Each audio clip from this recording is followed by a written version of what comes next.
বিশেষ করে আজকের মাহফিলের যিনি প্রধান আলোচক, সারা বাংলা আলম সৃষ্টিকারী আশিকে রাসূল হযরতুল আল্লামা আলহাস মাওলানা মুফতি গিয়াসউদ্দিন আত-তাহেরি মাদ্দাজিলুল আলী, দিগার উলামায়ে কেরাম, মঞ্চে উপবিষ্ট দিগার উলামায়ে আহলে সুন্নাহ, সামনে উপবিষ্ট মুরব্বী বাবারা, নওজওয়ান ভাইরা, কুচি কুচি মাসুম সোনামণিরা, রহমানি ওয়া রাহমাকুমুল্লাহ, আসসালামু আলাইকুম ওয়া রাহমাতুল্লাহি ওয়া বারাকাতুহু। আমরা আজকের এই প্রোগ্রাম, আজকের এই মাহফিলে আসতে পেরে খুশি না বেজার? এটা এমন একটা প্রোগ্রাম, এমন একটা মাহফিল, যেই মাহফিল রব্বুল আলামিন আলমে আরওয়াতে রূহের জগতে সমস্ত আম্বিয়া কিরামদেরকে নিয়ে করেছেন। সুবহানাল্লাহ বলেন, আরো জোরে বলতে হবে সুবহানাল্লাহ।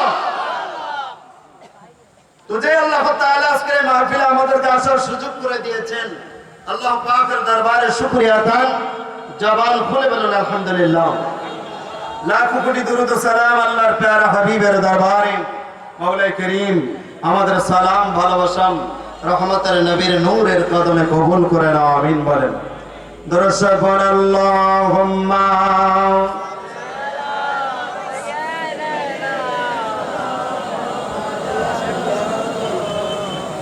وعلى عيني سيدنا।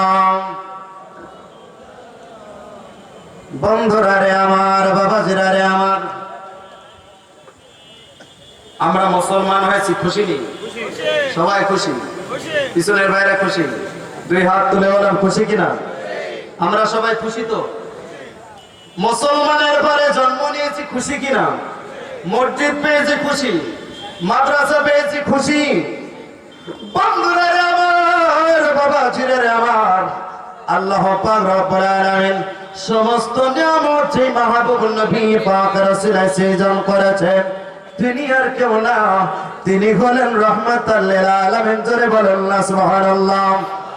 আমি আসলে পৃথিবীতে আগমন করি গো, আমার মা বোনেরা ভালো খবর রাখেন, আমরা পৃথিবীতে আসার পরে আমাদেরকে সুন্দর করে গোসল করায়, সাবলম দিয়ে ডেটল দিয়ে গোসল করে আমাদেরকে বের করে দেয়।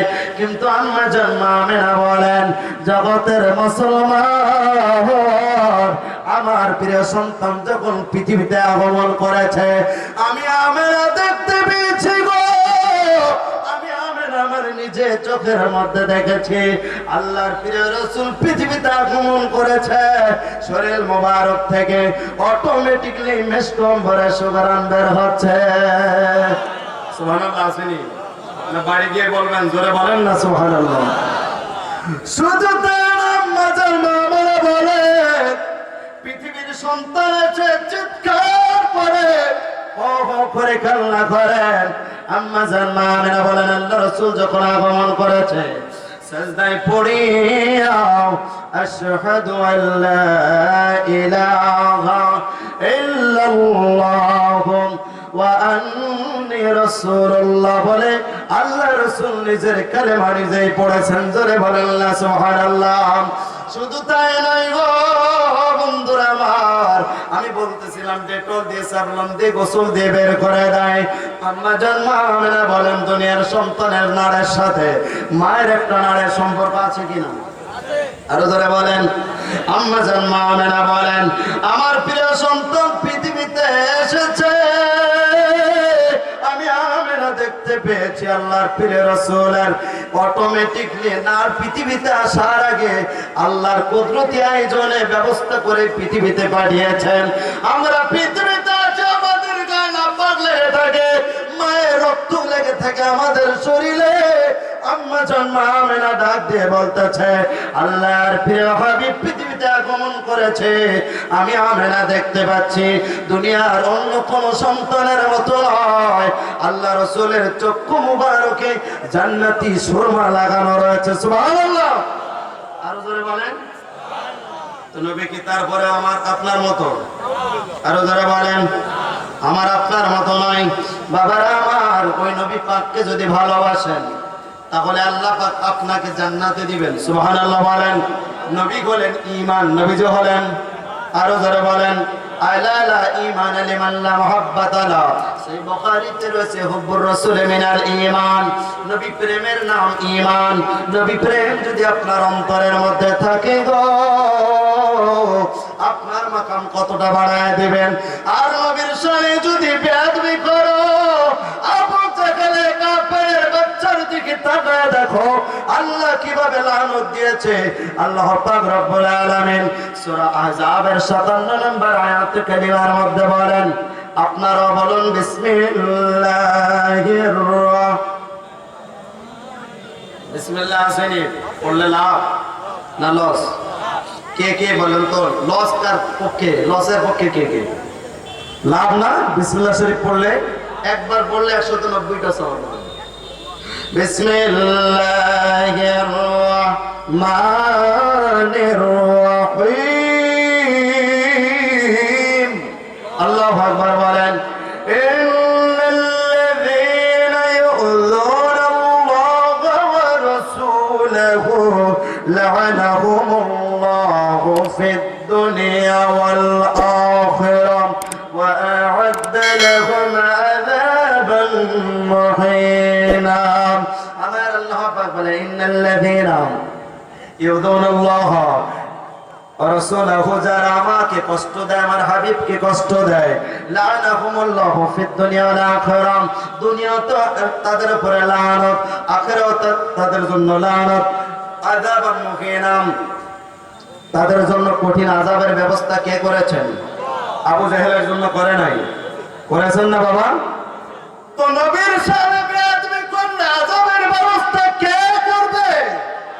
ফেরাচ্ছে যতই নবীর ইজ্জত সম্মান নিয়ে তোমরা চিনিবে না কেন না কেন? আমার আল্লাহ বলে ওয়ারাফা'না লাকা যিকরাক, হাবিবে পাকের ইজ্জত আল্লাহ কুদরতি ভাবে বাড়িয়ে দিয়েছেন, কারোর কমানোর ক্ষমতা নাই। ওই নবী পাককে যদি আপনি একটু ভালোবাসতে পারেন, মনে প্রাণে নবী পাকের মহব্বত যদি সিনায় নিতে পারেন, তার মাকাম কোথায় হবে বাবারা? মুসনাদ আহমদের মধ্যে হাদিসে মুবারাকা, আল বিদায়া ওয়ান নিহায়ার মধ্যে হাদিসে মুবারাকা রয়েছেন, আল্লাহর হাবিবের খাদেম যতগুলো খাদেম ছিল তার মধ্যে একজন ইহুদির সন্তান। কিসের সন্তান? একটু কথা বলেন, কিসের সন্তান? ইহুদির সন্তান। 7টা বছর নবীজি আমার মসজিদ নববীতে কদম মুবারক রাখেন। ইহুদির ছেলেটার কাজ হলো নবীজি আমার যখন মসজিদের নববীতে প্রবেশ করেন, ইহুদির ছেলেটা জুতা মুবারক নিয়ে বুকের মধ্যে রেখে দেয়। জোরে বলেন না সুবহানাল্লাহ। এমন করতে করতে 7টা বছর পার হয়ে গেল। পার হয়ে যাওয়ার পরে হঠাৎ করে অসুস্থ হয়ে গেল। আমার নবী ডাক দেয়, আবু বকর,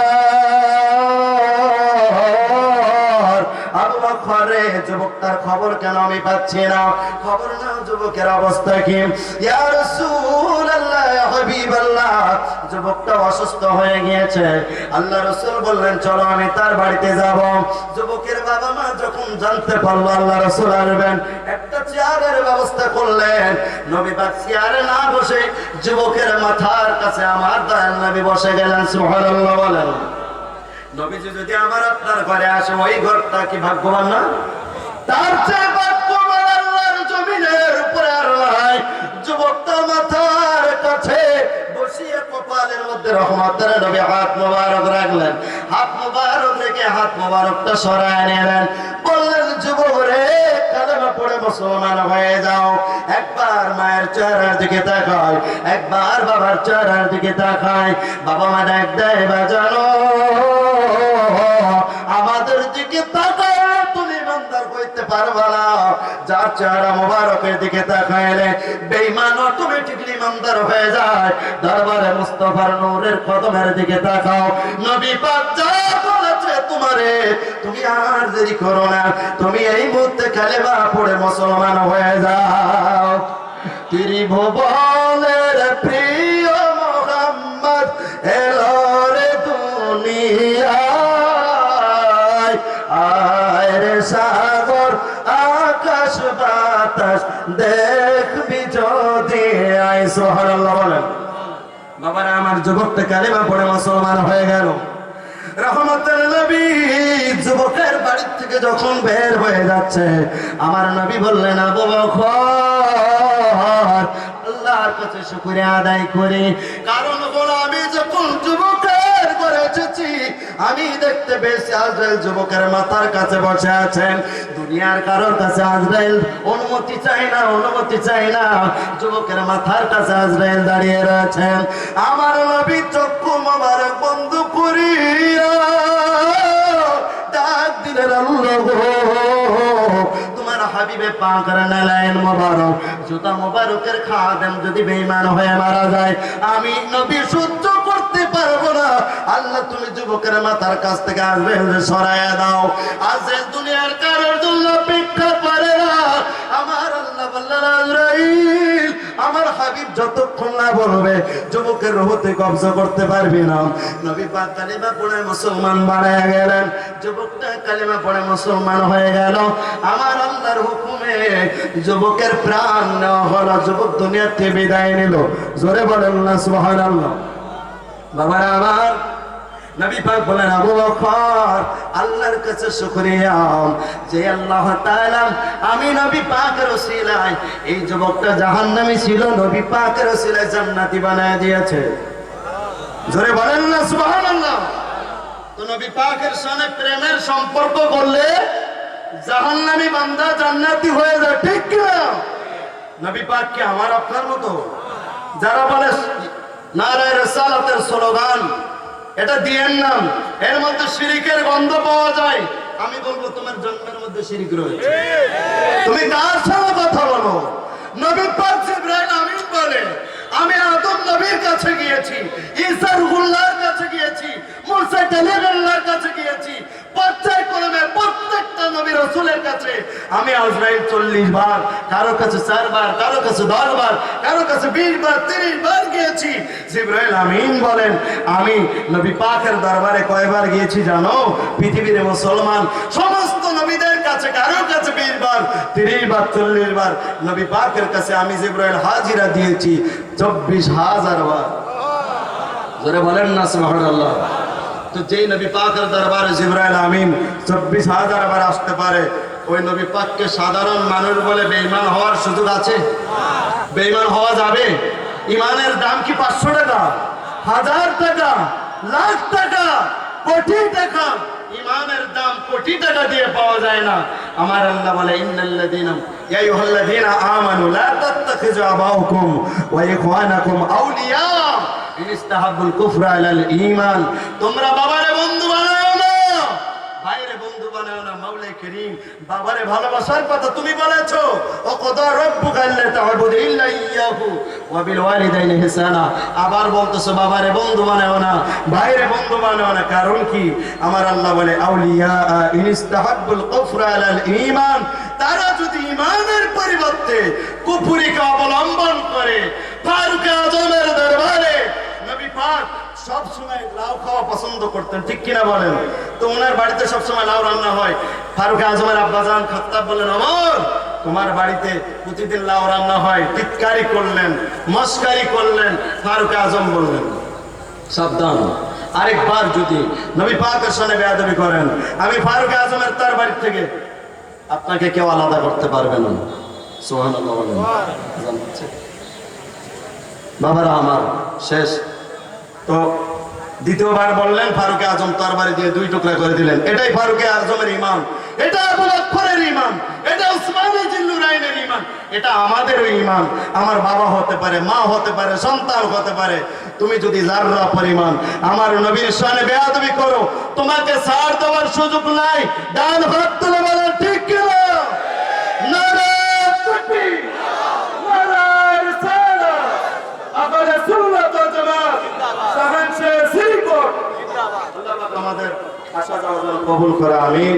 সংক্ষিপ্ত বক্তব্য এখানে শেষ করলাম আপনাদের কাছে দোয়া নিয়ে। আসসালামু আলাইকুম ওয়া রাহমাতুল্লাহি ওয়া বারাকাতুহু।